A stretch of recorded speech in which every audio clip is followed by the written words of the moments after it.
안녕하세요 여러분. 보통스토리 김보통씨입니다. 오늘은 한국의 신비로운 전설 9개의 꼬리를 가진 여우인 구미호에 대해 알아보려 합니다. 요즘은 구미호가 미녀배우 신민아시죠? 예전에도 구미호는 미녀배우들이 할 수 있는 역이었습니다. 고소영, 김지영, 한은정, 송유나 다들 미인이시네요. 구미호의 기원은 명확하게 알려져 있지 않지만 한국의 전설과 민담 그리고 사투리에서는 구미호에 대한 이야기를 찾아볼 수 있습니다. 일부 연구자들은 구미호 이야기가 고구려 시대에 생겨났다고 주장하기도 합니다. 구라는 숫자와 미호라는 말이 합쳐진 것으로 이해됩니다. 또 구는 오랜 시간을 의미하는 긴 세월의 상징이기도 합니다. 구미호가 등장하는 가장 오래된 역사 정문헌은 중국 춘추전국 시대에 편찬한 것으로 추정되는 산해경에서 찾을 수 있는데요. 그 산해경 중에서도 남산경에 이르면 꼬리가 9 달린 여우인 구미호는 청구국에서 산다고 언급하는데 여기서 청구국이란 과거 중국에서 한국을 이르던 말입니다.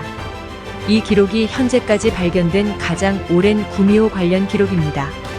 조선시대의 문헌인 동국여지 승남에는 여우가 변신하여 사람을 해하려 한다는 기록이 있습니다. 대부분의 전설에서 구미호는 산에서 살았다고 전해집니다. 특히 백제시대의 민담에서는 구미호가 산을 선호하는 서식지로 설명되어 있습니다.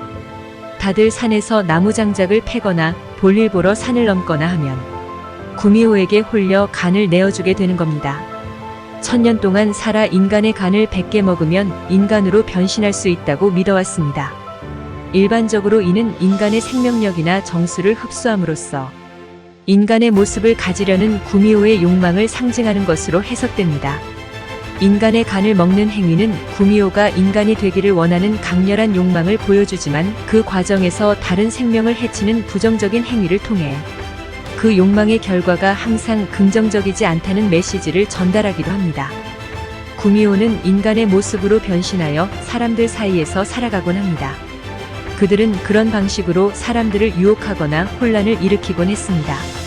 또한 구미호는 여우로서의 신체적 특징을 가지고 있고 9개의 꼬리를 가지고 있습니다.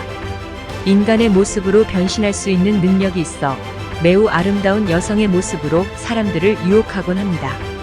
사람의 마음을 읽고 생명력을 흡수하는 능력을 가지고 있습니다. 구미호의 상징은 바로 여우구슬입니다. 여우구슬의 연호는 흔히 용이나 이무기가 가지고 있다는 주여의주로 추정되는 경우가 있는데 불교에서 만이주라고도 하며 가진 자의 소원을 들어주는 물건이라고 합니다.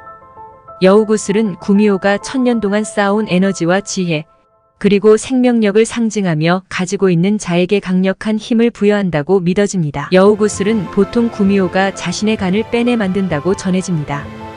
이 구슬은 구미호가 인간이 되기 위한 중요한 도구로 구미호가 인간의 모습을 유지하거나 사람의 생명을 빼앗는 데 사용됩니다. 그러나 이 구슬을 잘못 사용하거나 구슬이 손상되거나 잃어버릴 경우 구미호는 그 힘을 잃고 다시 여우로 돌아가야 한다고 전해집니다.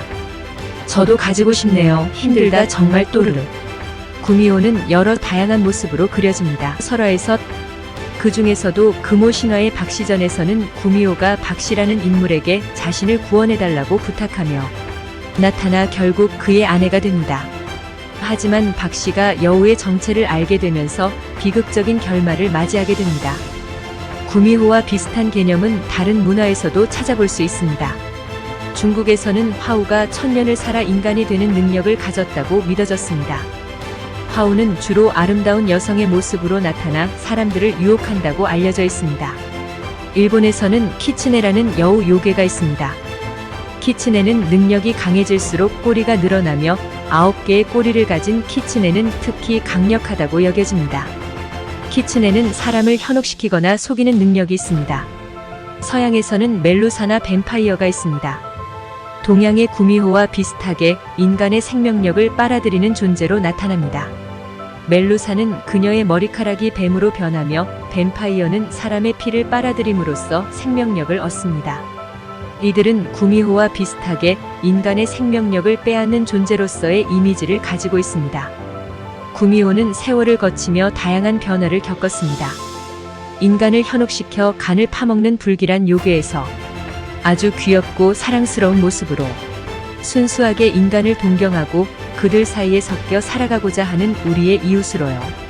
현대에는 구미호를 다룬 여러 작품들이 있으며 이들은 구미호의 전설을 현대적인 방식으로 재해석하고 있습니다. 변하지 않는 건 미인이라는 점. 부럽다. 자, 김보통 씨와 함께 아름답고 신비한 천년 구미호에 대해 알아보았습니다. 다음 시간에는 도깨비를 함께 알아보겠습니다. 보통 안녕한 시간들 보내세요. 뿅.